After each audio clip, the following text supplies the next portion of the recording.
pasok eh. Ayun o, Aro. Ayun o, ayun o. Ayun o. Sige, Ayun o. Ayun o. O yung mga nabasbasan naman ho dyan, baka pwede na tayo kumabante po. Baka mamaya natutukutan na kayo dyan. Abante ho tayo, abante ng mga nabasbasan ho, abante. Nandiyan si Tanggol.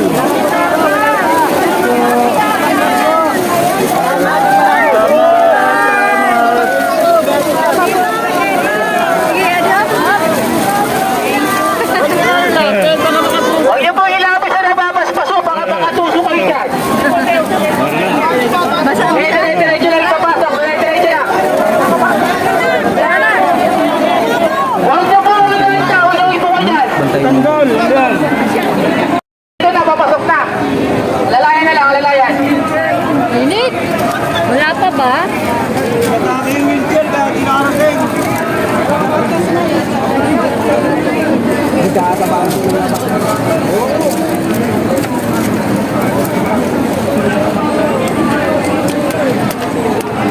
Oh, pasuyo po sa mga sumisingit naman po dyan ha.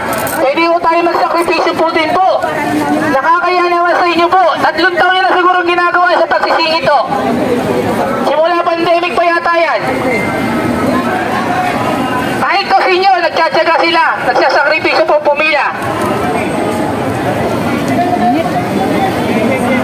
Wala akong tatawid po dyan sa gitna. Yung mga nakapila naman do, huwag na kayo magpatawid po para dire-diretso ang pasok nyo.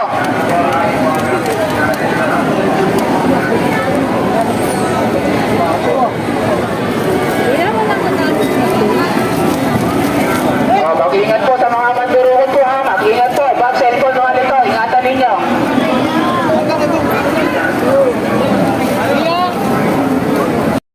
Thank you.